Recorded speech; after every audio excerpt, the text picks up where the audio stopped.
All right, welcome to another episode of Christian Evidentialism, where we seek firmer foundations for our Christian faith. Today's conversation is about epistemic justification. We'll be contrasting classical foundationalism with an externalist or moderate sort of foundationalism. And today I'm excited to be joined by Dr. Randal Rauser. Randal Rauser is a Baptist theologian who serves as an associate professor of historical theology at Taylor Seminary, and he's the assistant professor of philosophy at Briarcrest College. He earned his PhD at King's College London. He's a prolific writer, having authored several books, including Is the Atheist My Neighbor, 2015, What's So Confusing About Grace, 2017, and most recently, this one here, Jesus Loves Canaanites, in 2021. So he's also got two debate books out with co-authored with atheists, where they just go back and forth on some things. Very interesting. So Dr. Rauser, welcome to the show. Feel free to add anything about yourself to what I just said. Well, thanks for having me, David. I've been at Taylor Seminary in Edmonton here as a professor for almost 18 years. And so I teach in theology, church history, apologetics, worldview, and I write several books, as you pointed out, on these topics. And I have many pots on the boil, as we say. In other words, a lot of different interests. And certainly one of them is epistemology, actually going back to when I took a course with Alvin Plantinga back in 97 or 98. So probably that's what really piqued my interest in the topic. Excellent. All right. Well, you're a bit of a controversial figure. Whenever I'm reading another book, I usually take a picture of it and I'll post it on Facebook or social media, and I'll ask people what they're reading, and that's just kind of how I get a never-ending list of books to read. But whenever I post a book that I'm reading by you, there's always a bit of a strong reaction from the, shall we say, more conservative side of, or the conservative people or apologists out there. They always they don't seem too fond of you. What are your thoughts on why that might be? One of the books you mentioned that I wrote was called Is the Atheist My Neighbor? And in that book, I argue that there's this very popular view of atheism, which is that all atheism is born of sinful rebellion against God and a sinful suppression of an innate belief in God. So in other words, people know God doesn't exist, but they refuse to acknowledge that they know it, and so that they can live a sinful life. And the argument in that book is that, in fact, that as a sweeping thesis, that does not explain all examples of disbelief. And so, I mean, right there, that's an example of the kind of thing I do, where I can be a bit of a provocateur. Now, I mentioned that as an example because my editor for that book described me as a troublesome priest when he read it. In other words, kind of saying I kind of poke the hornet's nest a little bit. And that would be an example where I do that. Another example where I do that is the book you held up, Jesus Loves Canaanites, where I challenge traditional readings of biblical violence, and in particular, the genocide of the Canaanites. And I critique them and say that they're inadequate, and we need to rethink how we read the biblical text and what kind of historical claims we are committed to as Christians. And I argue very much against the idea that we're committed to the strong view that God, in fact, committed these historical events. And I argue that isn't part of historic Christianity in terms of central claims like the Apostles' Creed. I take an annihilationist view of eternal judgment, or posthumous judgment, I should say. So I reject eternal conscious torment. You can go on down the line. There's other things. Another thing I would just say is that I also very much, I'm a cultural critic of Christian assimilations, or Christians, I should say, who assimilate Christianity with various socio-political agendas, such as assuming that to be Christian, you must be Republican or something like that. And so you do that enough times and you're going to step on a few toes. Gotcha. Yeah.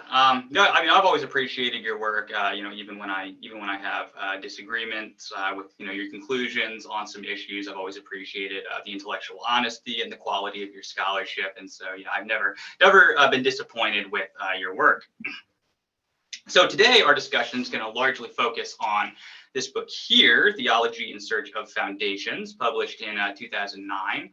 It's a defense of a more or less proper functionalist epistemology, which was made famous by Alvin Plantinga. Now, neither you nor Plantinga are too fond of the more traditional sort of classical foundationalism, which I would defend. And indeed, you have a rather lengthy chapter developing some objections to classical foundationalism. And while I do want to discuss those with you, I really want to thank you for laying aside one particular objection to classical foundationalism, which I find particularly irritating. And I'm referring to Plantinga's argument that classical foundationalism is self-defeating. I was glad to see that you cited John DePauw's paper on this, and I think it really speaks volumes about the balance of your research. So I can't tell you how many times I read philosophers sort of saying that classical foundationalism is self-defeating, then with no discussion whatsoever of the responses to that sort of argument. But I guess I'm getting ahead of things here. So why don't you lay out your own alternative to classical foundationalism and, why you think it's superior? Yeah, just take a few minutes to lay that out. Sure. And as I was saying to you before the conversation started recording, my one caveat is that the last time I read the very book you're citing is in 2008 when I submitted it for publication, which is 14 years ago now. And so I don't necessarily remember all the details of things I have argued, but I'll still go ahead and do my best to defend them.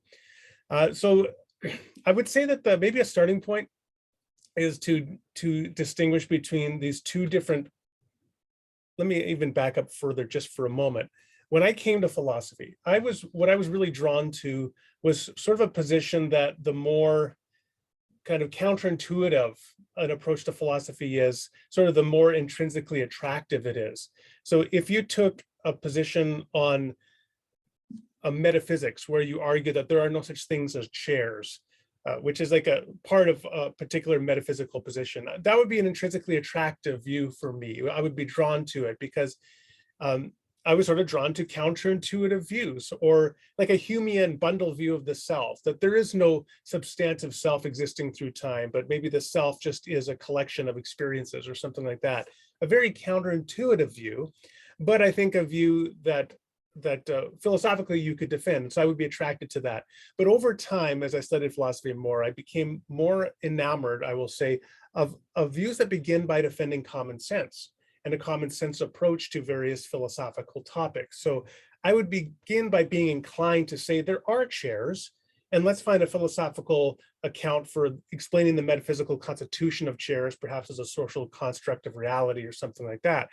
I would say, well, that there are selves existing through time. And so maybe, for example, we need to posit a metaphysical substance like the soul that exists through time as the bearer of personal identity through time. And then to come to epistemology, the theories of knowledge, I think the same evolution in my own thought was present there. So I eventually ended up at a position that I would say was very much inclined toward a default common sense realist approach to knowledge. And so you begin by recognizing certain types of belief formation as we'll say innocent until proven guilty, and themselves that they can be the genesis or the starting point for justification from those starting points. And so among those starting points, it seems to me, is there are things such as, yeah, you can have sense perception, and a sense perceptual experience can now become the ground of justification for believing things about the external world, like it seems to be sunny today, or it is sunny today. But then you could also have other things, rational intuition, 1 + 1 = 2 seems to be true, and in fact necessarily true. And then you could say other things, however. You could say, for example, well, we form beliefs in a similar way through memory.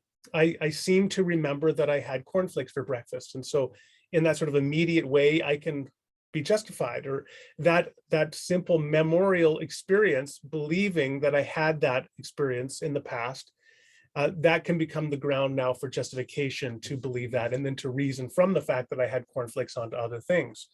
And then you can do that for testimony and for various other types of belief formation as well, aesthetic perception, moral perception, and we could go on down the line. And so I believe that orientation comes out of beginning by saying, well, how do we typically form beliefs that we think are justified? And again, taking that default realist approach to defer to those, treat them as innocent until proven guilty, and then begin to build your theory of epistemology out of those, I think, very reasonable starting points.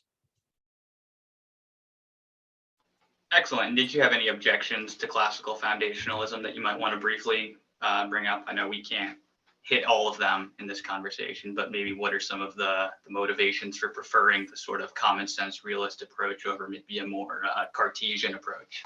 Would you like to define what you're thinking of as classical foundationalism. That's probably best for sake of clarity, and then I could offer responses. Sure, sure. Do you want me to just, I had a quick presentation I was going to give. Sure. This would be a great I'll, moment for, yeah. Excellent. All right. Yeah. So foundationalism, simply the view that there are two types of justified beliefs. There's the inferential beliefs, which depend upon other beliefs for their justification.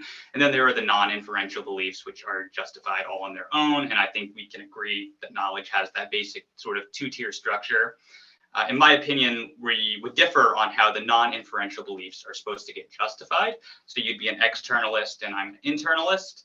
And as I understand the difference between internalism and externalism, the difference lies in whether or not there is an awareness requirement on justification.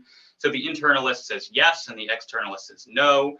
The intuition underlying internalism is that in order for some belief to be justified for me, then there has to be something that I'm aware of that's justifying that belief for me or making a difference. Externalists aren't denying that there are reasons which warrant our foundational beliefs, but they are denying that anyone needs to be aware of those reasons. So I guess I can get into my concerns about externalism later, but if we determine that those problems are decisive, then we would have a strong reason to consider internalism. So it would be incumbent upon me to provide an internalist account of how foundational beliefs can be justified through awareness. So, I mean, I'm in the classical foundationalist camp. I follow Bertrand Russell in advocating for what's known as acquaintance theory. So acquaintance would be like a unique or a sui generis relationship which obtains between the mind and a thought, property, or fact. And so, examples of this, or a common one would be a headache, right? When you're in severe pain, you seem to have an unmediated connection to that fact. So you don't have to make any series of inferences. And I think that same sort of point can be extended to the content of any other sort of experience. So acquaintance theory doesn't make any claims about the external world. Even when our experiences are dreams or illusions or hallucinations, we're still acquainted with the content. So acquaintance brings the very truth makers of our beliefs before consciousness. And so it's for that reason that I would say that acquaintance guarantees the truth of the beliefs that it justifies. More specifically, I would follow Richard Fumerton in saying that non-inferential justification consists in three distinct acquaintances. So you've got acquaintance with your belief, which is the truth bearer, acquaintance with the fact, the truth maker, and then acquaintance with the relation of correspondence between the belief and the fact. And so when one is acquainted with each of these elements, they're just acquainted with everything that is constitutive of that belief being true. So it would seem that the belief is infallibly justified. So I guess the defining factor about classical foundationalism is that we would say that the foundations have to be incorrigible, that they have to, that we can't be thoroughgoing fallibilists. We can't say that justification is less than certain, at least at the non-inferential level. So hopefully that gives a pretty clear overview of my perspective.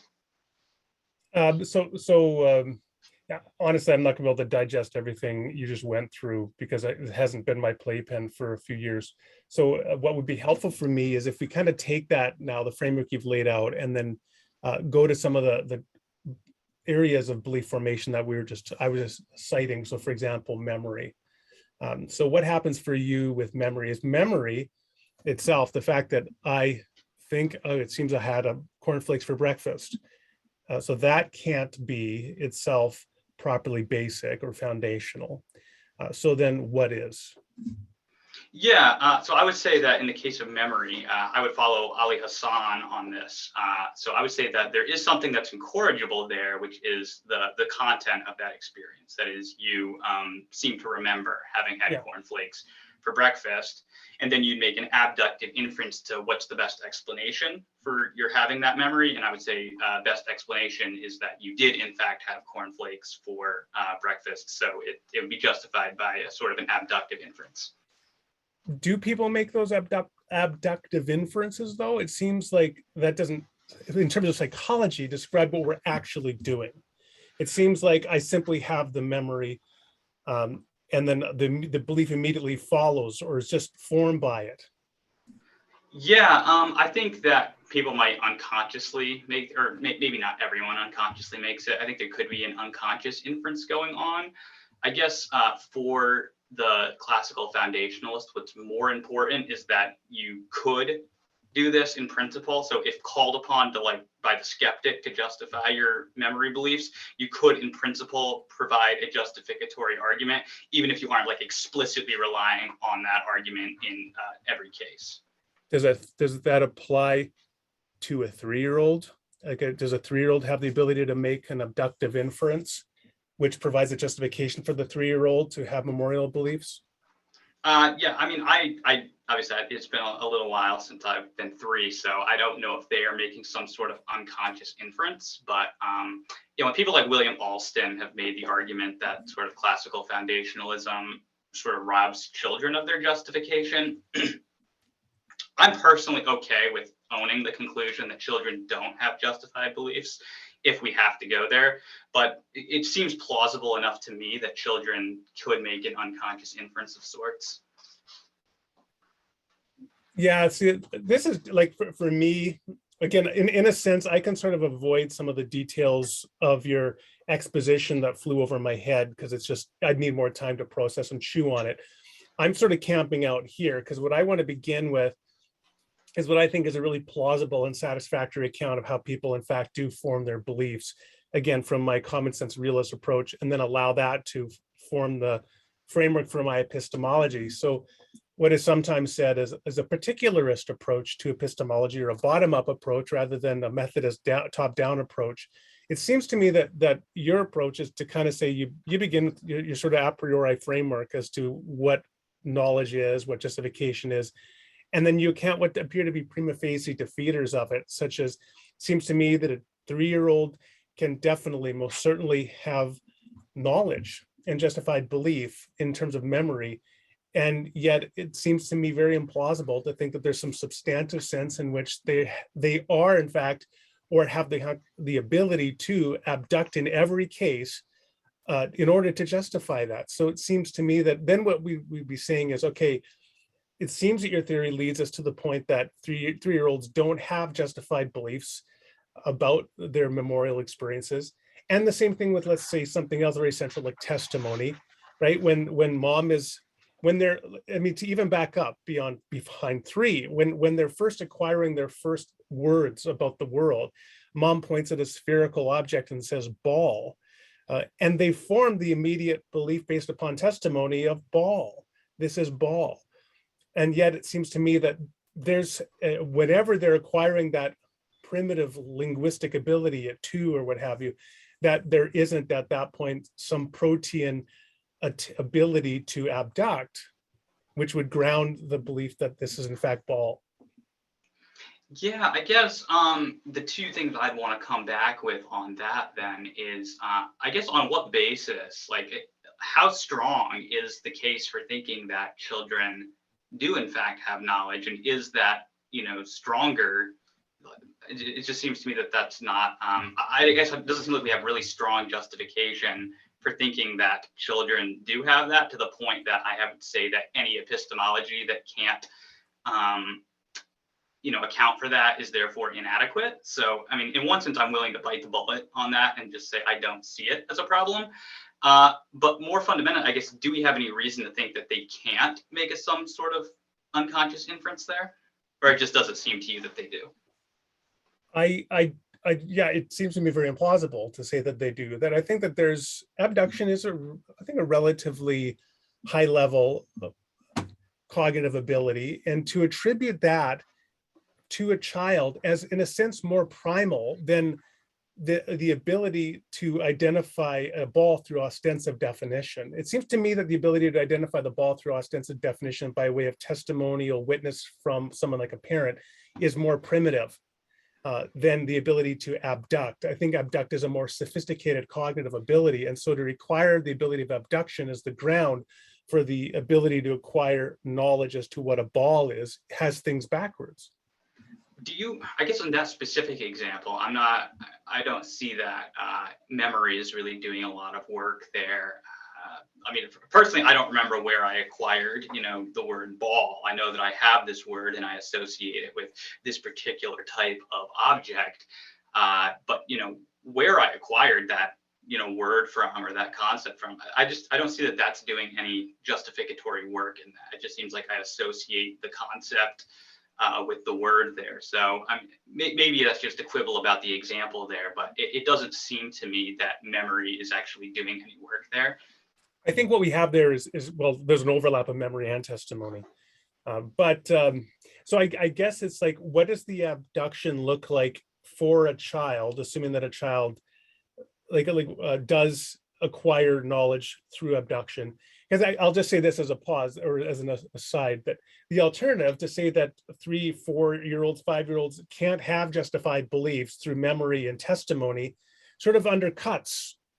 I mean, I think it's pretty devastating, because then what you end up seeing is when they're 6 and they are, I mean, at some point they're acquiring justified belief through testimony, but if they weren't doing it at the age of 5, then they didn't have a foundation to begin to do it at the age of 6, which is required in terms of some common linguistic justified framework as to understand what things are in the world.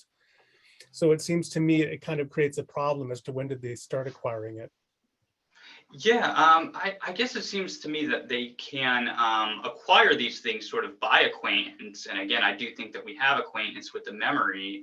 It just seems to me that abductive inferences come into play at the point when we start asking, are the memories reliable? And as far as I know, children generally aren't even asking those sorts of questions. So, I mean, plausibly, they maybe aren't in fact making the inferences to a best explanation about what they remember is reliable, simply because if they don't have the cognitive ability to make the inference, they may well not even have the cognitive ability to be asking the question. So, but I don't think my view entails that they don't know anything. It just might be that they're more limited in their knowledge than someone who's mature is. And that seems to me to be a very intuitive result. I mean, that children certainly would know less than your average adult. So, I mean, I see the point that like Alston and that you're making here. It just it seems to me that the problems with the sort of externalist approach are so overwhelming that worst case, if we just had to say that children can't have justified belief about memories, I'd be willing to bite the bullet on that if I had to. One other thing I would say is well, I mean, I'd be interested to hear more about the role that certainty or incorrigibility plays in the foundations for you and why that is. Because clearly I'm a fallibilist and I don't believe that we need to have incorrigibility or some sort of certainty in the foundations for them to function as properly basic starting points. So for you, what would be the draw there? Yeah, so this is something I was really thinking about back my first year of college. I was wrestling with this question of, do we need to have certainty at some level? And I kind of toyed with the fallibilist idea, like it would be nice if we didn't have to, but I had to get back to what do I mean by justification? And it seems to me that justification could be defined as that which either guarantees the truth of a belief or makes it more probable than not. And I don't see how you can have more probable than not at the foundation, because probability is always relative to something that's making it probable. And so if we've got probability all the way down, it seems like we don't have anything to transfer the probability up. But if we're starting with something that's certain, something that has probability 1, then we've got something which can actually confer like numbers onto further belief. So I'm not sure if you're familiar with Timothy McGrew's book, The Foundations of Knowledge, but he sort of develops that argument in there, and at least I found it persuasive. Yeah, I mean, I've heard of the book. I haven't read it. I've heard him speak of certainly a few times, so I can be able to respond to that in detail. Okay, how about the other thing I would say in terms of, I mean, for me, to go back to the, like you raise this issue, so the child, well, they could trust the memory, or they may be trusting the memory, but at some point sort of they realize memory can be fallible, which for me would introduce an internalist criterion in terms of, once you become aware of defeaters, then if you have some ground to believe that there is a defeater in this case, then you now do have an internal requirement to defeat the defeater, to provide some reason not to accept it. And so I do believe that there is that internalist constraint. Yeah, so I guess a concern I have about framing justification in terms of defeaters is it seems like it introduces some circularity to your definition of justification, because I'm fairly convinced by arguments from people like John DePoe that the only sorts of things that can function as defeaters are justified beliefs. So in that sense, we can't actually have defeaters in our definition of justification, because then we don't know what justification is. Like you'd say a belief is prima facie justified if there's no defeater, but the defeater itself would have to be justified. So I agree with what you're saying there, that you could have a defeater, but it seems like that's insufficient to kind of define justification, because it doesn't really tell us what justification is. Does that concern make sense? Yeah, I'd have to think more about it and how I might respond to it. But that's it's a good rejoinder for sure. Sure. Did you want me to press on some of my concerns about externalism, or if you want to throw some more objections to classical foundationalism? Okay, sure. I guess first, if I ask an externalist how they come to know that any given belief was produced by like properly functioning cognitive faculties, it seems like they're going to have to say that they know this as a result of their properly functioning cognitive faculties forming that belief. But then it seems like we've got this sort of epistemic circularity problem. And so to the extent that we would want to avoid epistemic circularity, it seems like we should reject the kind of externalist accounts of justification. Well, it's been a while since I've read William Alston's The Reliability of Sense Perception. But, I was intrigued in the argument in that book, where he says that any attempt to sort of show that sense perception is reliable inevitably relies to some degree on sense perception. And so that sort of idea that there is some, in a sense, inescapable quote unquote circularity. What would be your thoughts on that? Yeah, it's been a little while since I've read Alston's book as well, but it seems to me we can get out of that through abduction, right? Because we can have acquaintance with whatever sensory content we're receiving. So I'd say that's certain. And then if we want to ask, does that, accurately mirror the world? We could make an abductive inference that, again, the best explanation of me having these particularly sensory experiences is that they're being caused by a real world of mind-independent three-dimensional objects. I don't see anything circular about that, provided we could give some sort of an a priori justification of abduction itself. And again, like at what point, because I do think this is important, at what point does that, I think, again, a very sophisticated level of cognitive ability, is it acquired by a human cognitive agent such that they can have those kinds of basic justified beliefs? So that we would be saying prior to that time, no person has that kind of justified belief, but afterwards they do. And when I think about an example like, if I were to ask a 4-year-old something, like, what did you have? What did you just eat? And they're depending on their memory, but I can't form a justified belief on what they just ate because they don't have this elaborate, I think relatively elaborate and impressive abductive superstructure in order to justify the very memorial belief that they're now testifying or sharing with me. Yeah, I mean, I think they would be appealing to their acquaintance with this, the content of this memory. So there is something there that doesn't seem super difficult or sophisticated to me, is it to just be acquainted with a fact and have a corresponding belief. But are you not saying at that point, sort of cut you off, but you're not saying, so the most they can say is, if they say I had chocolate ice cream, the most you could actually believe is they think they had chocolate ice cream, not that they had chocolate ice cream. Well, I would say that they do. There's something more than that. So it's not just a raw belief. There's the belief, and then there's the acquaintance with the content of the memory that it's corresponding to, and that's what's really doing the justifying work there. I think if you were like asking them, do you think your memory is accurate, then you might be asking them a rather different question. And like I said before, I feel like children don't even really think about those sorts of questions. I don't know, maybe an abductive inference is above what they would be capable of doing. But I mean, I don't see like a really big consequence of that if we just said, so then the belief isn't justified for them. I mean, this is for me It is an important sticking point, because I think you're right that to say, do you know that your belief is reliable or that more likely to be true than not, and you're just going to get kind of they're looking back at you. They don't even know how to respond to that. And yet it seems to me pretty obvious that they have justified belief, and they can communicate that to others by way of testimony. They get, let's say, a belief in memory just communicated to me by way of testimony.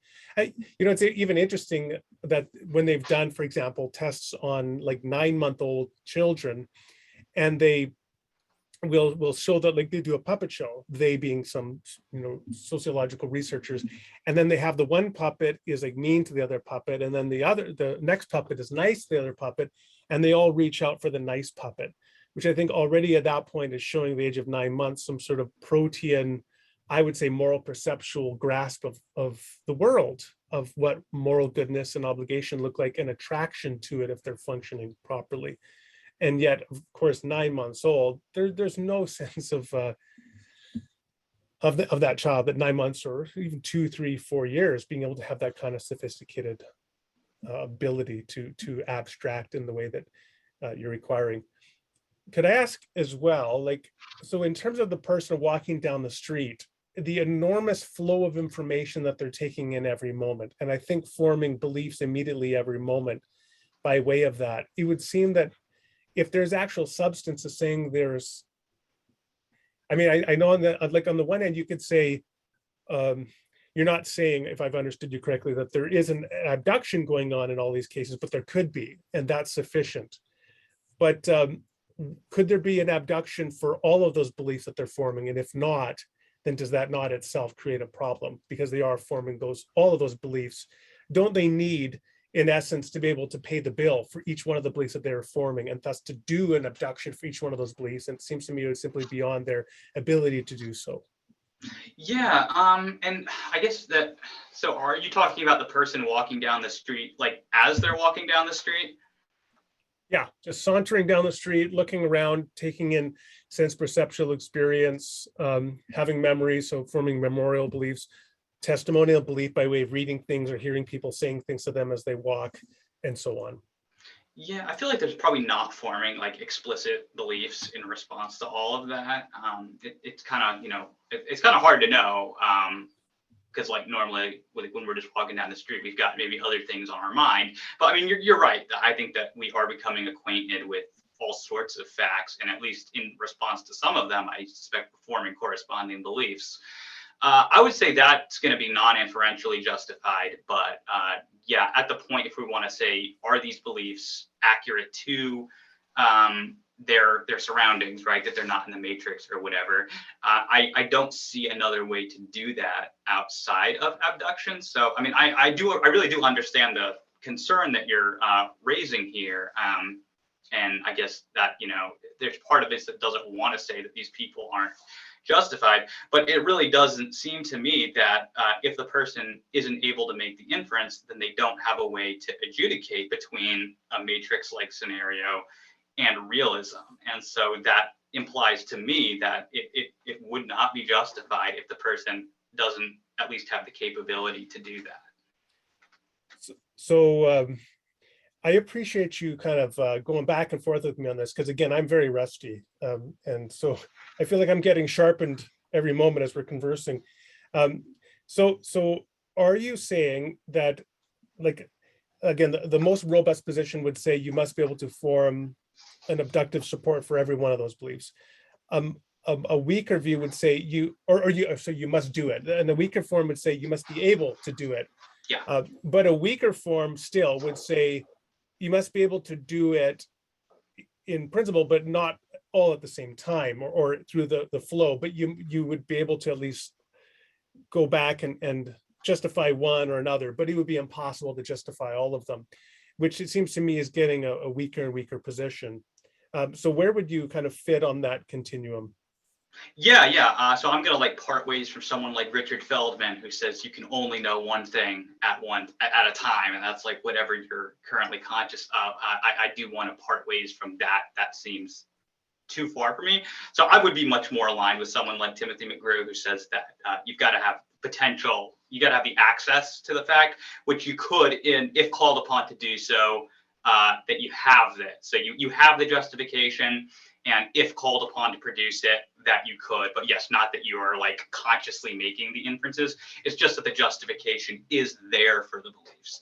So if that strikes you as a compromise position, that would be what I would hold to. Okay. So you don't need to have the ability to do that for all beliefs, because I think like things would quickly get beyond our control. Like there's just too much we believe in order to be able to justify it in principle by way of abduction. But for any one of those beliefs, if you were asked, you must be able to do it. Yeah, you'd have to be able to produce that justification. Okay. Well, that certainly for me is I think a more plausible view. I still think that I would have problems with that, because I just don't think it matches up to how we initially acquire beliefs as children. And because it seems to me all of the beliefs that we acquire as children, which then provide knowledge for us going forward, do provide the substructure on which the ability to have that sophisticated abductive inferential power is based. And so it seems to me you sort of, in a sense, undercut the foundation from those early years, 1, 2, 3, 4, 5 years old. So that until you could answer that satisfactorily, I'd be unwilling to go down that route. I gotcha. Well, then maybe if I could then provide a little bit of the motivation for that. It seems that if we are, going to be externalists about justification for our beliefs, and so we really strongly want to hold that like children or animals have justified beliefs. The concern here is that it seems to lower the bar so much that it effectively cuts off any sort of assurance, any sort of intellectual assurance that we could have for the truth of our beliefs. It's like we've got this conditional justification problem. Our common sense beliefs are all justified, but there's this undischarged conditional. There's this if. It's if our cognitive faculties are functioning properly, if they're in the proper environment, if. And so for somebody like myself, who, it's not that ifs are entirely uninteresting, but like at some point I want to ask the question, more than just if. I would want to ask, are they functioning properly? And it seems to me that like Plantinga and just other externalists don't really have an answer to that sort of question. Like at the end of his book Warranted Christian Belief, Plantinga is sort of like it seems to him, or like if Christianity is true, then the account that he has sketched is very plausible, and it certainly seems to him that it is. But that doesn't seem, at least to me, that doesn't seem to yield any assurance of truth. Yeah, this is where you're kind of talking about the kids thing doesn't bother you that much. This doesn't bother me that much. So I guess that's where you get some of those differing intuitions and philosophical conversation. I picked up one of my cars. I have a winter beater that I picked up from the garage yesterday, and the guy said, okay, it actually looks good. There wasn't the problem that we thought there might be. But he says the only problem is that the frame is getting really rusty. And I said, well, what do you mean really rusty? And he says, well, if you ever get T-boned, I'm not entirely sure your car is going to hang together. So it's probably time to get a new car. And so I thought, okay, well, at some point I will get a new car. But I also assessed the risk like this. I thought, I drive a motorcycle in the summer, and if I get T-boned on my motorcycle, I'm way worse off than I am in the driver's seat of this car. So that life is always about some degree of assumed risk. And so I'm willing to take on the risk of a rusty frame in the car, even though knowing that I could conceivably get T-boned, because I don't lose sleep over those kinds of risks unless they become to me like a real imminent risk. Like I might be circumspect about driving on when there's a lot of black ice on the road and semis driving around, because that now becomes an imminent threat that I'm going to get hit. So until it becomes a real significant concern, I'm not going to lose too much sleep over it. And I think in terms of what if I'm getting deceived by a Cartesian demon, or what if I'm in the Matrix, those don't really move me as. And so, well, what if I'm wrong? It seems to me to some degree there's just human finitude and we live with it and accept it. Yeah, well, I'm happy that that's exactly the answer that you did given here as well. I was reading it yesterday, and you actually addressed this question, and you were like, well, that just comes with the territory of abandoning the Enlightenment project. So I appreciate the consistency there. But yeah, I guess as far as a rejoinder to what you said, I guess for me, it's going to come back to if we don't actually have some sort of foundation or some beliefs in the first place by which to assess when a threat is, I guess, a real one to be taken seriously versus one that's not. It seems to me like there's at some point there's got to be the certain beliefs doing the adjudication there. So I guess that consideration would push me back to, like, even in an example like that, it really does seem like we've got to go back to a belief that's infallibly justified. So Plantinga, as I'm sure you know, he has this great anecdote about solipsism, where he says that back when he was teaching at Wayne State University in the 60s, he was told about a fellow, I think in the mathematics department, who was a real bona fide solipsist. And so he went out to meet this guy, and they chatted for a little while. And then as they were leaving, one of the other professors in the room said, "We treat Dr. X, this guy, we treat him very well, because when he goes, we all go." And so they had a good chuckle over that. But it raises that interesting perennial question about things like solipsism. How do you know that you're not the only mind that there is? Or again, the Cartesian evil demon, or the matrix, how do you know you're not in the matrix, or the brain in a vat? You'd say that you're satisfied that you have incorrigible defeaters to those, or are those things that you live with? So in a sense, I do live with those as being possibilities, but I don't think that they are as equally plausible as the hypothesis of realism. So, I mean, in one sense, when you say an incorrigible defeater, do you mean that the defeater definitely defeats those hypotheses, Well, or? I'm intrigued when you said it just doesn't seem to you to be as plausible. So ultimately, at the end of the day, does your confidence in realism and in everything else that flows from realism, like the fact that you and I are talking as two different minds, is all of that ultimately depend upon your intuition that realism just seems to be more plausible than a Cartesian demon or a matrix or a brain in a vat? No, I would not be in the phenomenal conservatism camp. So I don't actually think the seemings can be justificatory, but I do think the seemings can accompany legitimate justification. So I would actually, my argument against solipsism would be based on actually weighing factors that solipsistic scenarios involve positing the existence of ad hoc entities, which give them intrinsically a lower probability of being true. So those would actually be the reasons. I said seems for the sake of Okay.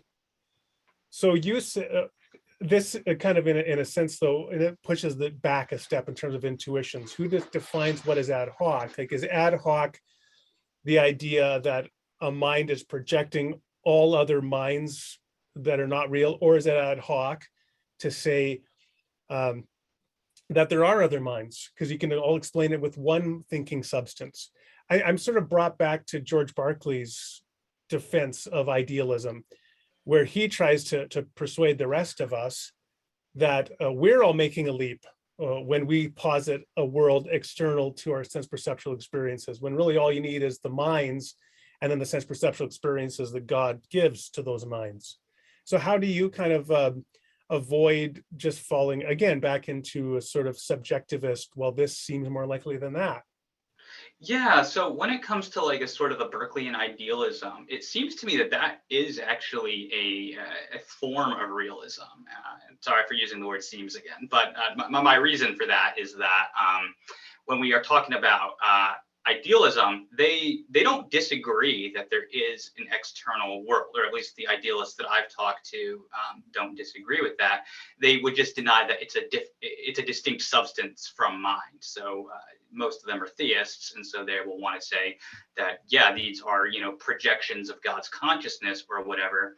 And so to me, that it just seems like the debate becomes over. Okay, then what's the external world made out of? It doesn't seem to me like that's actually an objection to to realism. It seems like this is just conceiving of realism in a different way, and it's been forever since I've read Berkeley. So maybe that doesn't apply to his form of idealism, but at least other idealists that I've talked to, I don't see a significant difference other than that we think that the external world is, made of something different. Well, we have the sort of colloquial, if a tree falls in the forest, does it make a sound? And if reality consists simply of minds and the sense perceptual experiences of the minds, that seems to me to be a pretty radical, different way of thinking about things that I would not classically understood to be a realist view of the external world, in contrast to a view where those trees that fall in the forest with nothing to hear them making a sound still make a sound. So that if we're simply left with an intuitive preference for one over the other of these two views, it seems to me that you're not in that different a view really from the externalist. There's a sense where you just can't get out of your own human finitude. Well, so I think the difference there, though, is that the externalist wants to say that your belief about there being an external world. So yes, we're all finite. I get that, but it seems to me the externalist wants to say that beliefs about the external world are non-inferentially justified or warranted. And so I think that's where the difference is that in one sense, my classical foundationalist internalism is acknowledging that limitation, but saying we can nevertheless have a certain foundation and then at least have a genuinely justified belief about the external world via inference, whereas I guess the externalist, from my perspective, doesn't really have the tools to combat skepticism. I'd be interested, from your perspective, how much do you think that the conversation matters? Like, is it because the existential?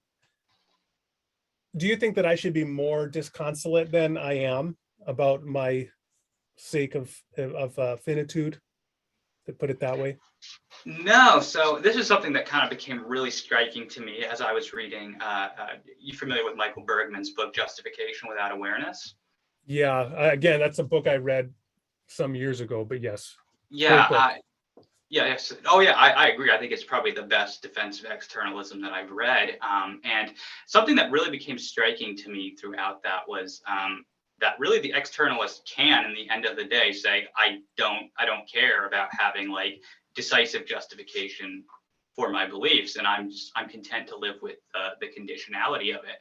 And in one sense, it doesn't matter. Like if we are gonna debate, an atheist on the existence of God, and we're gonna say maybe use the Kalam cosmological argument, it might not actually matter that much there, because we're all getting to the same place. We're all getting to that there is an external world that's intelligible, and so when we're talking about maybe these more kind of object level discussions, then it probably doesn't matter that much. But it does become important to me so for example, conversations about maybe the evolutionary argument against naturalism. I don't think you can run that as a classical foundationalist, or whether you think belief in God can be properly basic. Again, I don't think it can as a classical foundationalist. So some of these conversations, or even another one just that I've been thinking about recently, is belief in the existence of abstract objects or universals. It's a lot harder to get to that as an internalist. As an externalist, you could just say that you have a cognitive faculty designed to produce it. I think you even said something similar to that in your book. So I think I'm rambling at this point, but those are, I think it does become relevant for some issues. I was once, a pastor directed me to kind of just spin off of the whole existential question. A pastor asked me to speak to one of his congregants who was an anti-realist, a skeptic about whether there was an external world, and was also, I think, borderline solipsistic, which was very unusual for me, that because then he had trouble being a Christian in his view, because he couldn't answer these questions to his satisfaction. And so it leads me to my next question in terms of, from your perspective, do you think that sort of, and I'm sure it'll depend on the person. So I mean, some medicines work for different persons, but do you think generally like to say, this is the high threshold that we require and we can meet it, versus we don't require that. Sort of just take the burden off of the shoulders, for his yoke is easy and his burden is light. We don't have to have that kind of God's eye point of view in a sense of the world in order to have justified beliefs and knowledge. Do you have a sense for the average person, and there's not many out there, I think, but who do have those kinds of deep existential questions, not just technical philosophical ones, but those questions that keep them up at night? Do you think that your view offers a superior antidote to them, for them? Well, yeah, I think if somebody really is asking these questions, then it does seem to me that the classical foundationalist perspective is the only one that can really offer, in the sense that I would find satisfying, because I mean, I was that person. I am not and never have been a professional philosopher, but these were the sorts of questions that like I really wondered about. And so that's sort of what drove me to, have an interest, even a passion for epistemology. And so I do think that if someone is genuinely asking these questions, then yeah, I think that this is the perspective that can satisfy that. Now, if somebody is maybe more like you and just it doesn't bother them, then I mean, I'm not going to be the skeptic to them and be like, oh, how do you know that you're not in the matrix? I've never liked like presuppositional apologetics when they like go after unbelievers that way. It's always seemed a little underhanded to me. But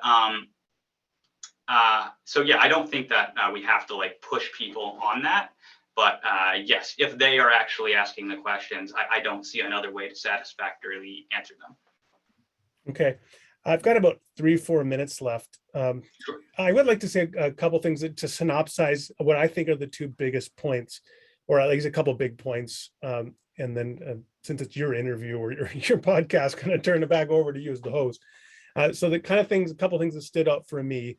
Again, what I think from my perspective is the Achilles heel. That may be overstatement, but probably the weakest point of your position, as I understand it, is about this kind of abduction being a relatively sophisticated cognitive ability, not something that can be plausibly said to underscore belief acquisition in the earliest years of life of cognitive developing human agents.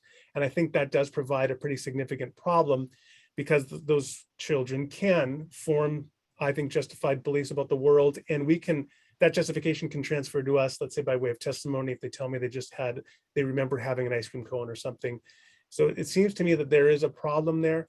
I think that you provided some excellent defenses of your view, and a challenge to me that I would need to think more about in terms of the circularity question that you raised.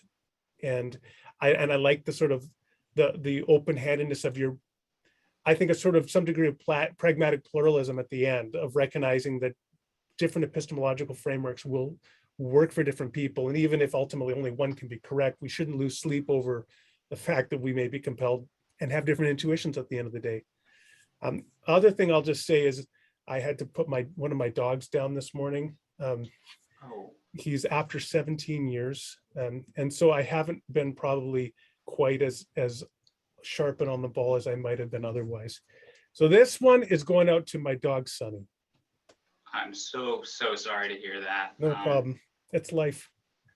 Unfortunately it is, but yes, condolences there. It was a really good conversation, Randal. Or sorry, I should call you Dr. Rauser. No, Randal. I prefer Randal myself. So that's great. Okay. No, I really enjoyed the conversation. Thank you so much for having it with me. If you're open to it at some point, in the future when you have time, I would love to have you on again. But again, thank you so much for conversation, and you certainly, I will try to think of better responses on the issue of infants and children. It's never bothered me that much, that concern. Yeah. So, but I understand maybe for other people it has. But yeah, so thanks for coming on the podcast. Thanks everyone for tuning in, and stay tuned for the next episode of Christian Evidentialism.